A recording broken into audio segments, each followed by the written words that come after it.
సంవత్సరంన్నర కాలంగా తెలంగాణ ప్రజల సంపదను దోచి తెలంగాణను ఏటీఎంగా మార్చి ఢిల్లీ బాసులకు దోచిపెట్టడానికే, అటు ఢిల్లీ బాసులు అంటే ఇద్దరున్నారు పాపం బాసులు ఆయన బాధ వర్ణనాతీతం.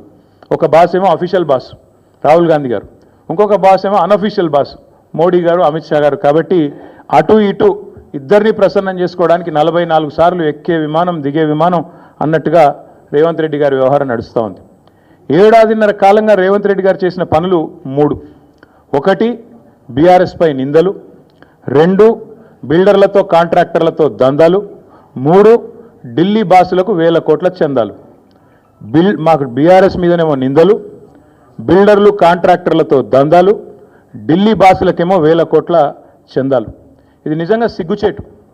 ఒక ముఖ్యమంత్రిగా ఆనాడు ఎమ్మెల్యేగా ఆబాస్ పాలైన రేవంత్ రెడ్డి గారికి బుద్ధి వచ్చిందేమో అనుకున్నాం. కానీ కుక్కతోక వంకర అన్నట్టు ఇప్పటికీ అవే అపసవ్యపు పనులు, ఇప్పటికీ అవే అపసవ్యపు కార్యక్రమాలు చేస్తూ తెలంగాణ రాష్ట్ర పరువు జాతీయ స్థాయిలో తీసినందుకు వారిని వెంటనే తొలగించాలని చెప్పి మేము డిమాండ్ చేస్తూ ఉన్నాం. రాహుల్ గాంధీ గారు అన్ని విషయాల్లో మాట్లాడతారు, ప్రతి విషయంలో మాట్లాడతారు. పాకిస్తాన్ గురించి మాట్లాడతారు, బంగ్లాదేశ్ గురించి మాట్లాడతారు, ఇంకేదో మాట్లాడతారు. మరి నేషనల్ హెరాల్డ్ కేసులో మీ ముఖ్యమంత్రి గారిని ఛార్జ్ షీట్లో చేరిస్తే why is Rahul Gandhi not responding? Why is he not talking? Why is Mr. Rahul Gandhi silent on this issue? Please respond. One of your chief ministers along with you has been named in the charge sheet. You are accused 1 and accused 2, and your CM, your chief minister of Telangana, and also the deputy chief minister of Karnataka have been named as people who facilitated money transactions into National Herald and Young India account. ఖచ్చితంగా అడుగుతున్నాం, రేవంత్ రెడ్డి గారు ఎందుకు మౌనంగా ఉన్నారు? మాకు అనుమానం ఎప్పుడు వచ్చిందంటే ఈయన జపాన్ పర్యటన అని చెప్పి ఇక్కడికి వెళ్ళి తప్పించుకపోయినప్పుడు అనుమానం వచ్చింది మాకు. ఆ రోజు జపాన్ అని చెప్పి జపాన్లో ఎవరో ఈయన పిలిచినట్టు ఉరికిండు.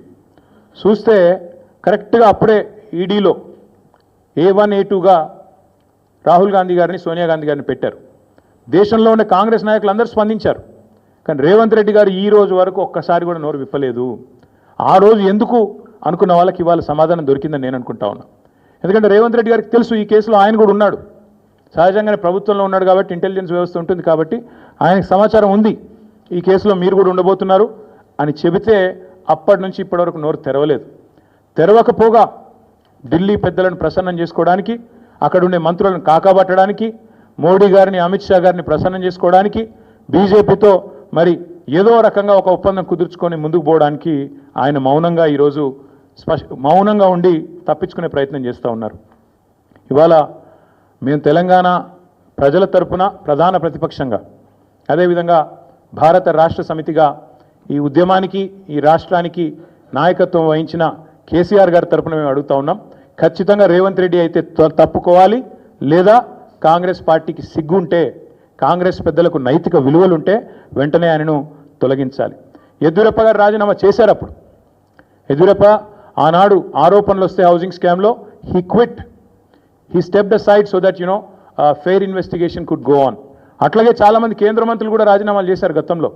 అట్లాగే ముఖ్యమంత్రి గారు కూడా రాజీనామా చేయాలని చెప్పి కూడా మేము డిమాండ్ చేస్తూ ఉన్నాం. రాహుల్ గాంధీ గారు తెల్లారలేస్తే ఆ కాన్స్టిట్యూషన్ బుక్ పట్టుకొని తిరుగుతూ ఉంటారు. న్యాయ యాత్ర అంటాడు, యాత్రలు సంవిధాన్కో బచావ్ అంటాడు. మరి సంవిధాన్కో బచావ్ అనే Rahul Gandhi, why are you mum, why are you silent, why are you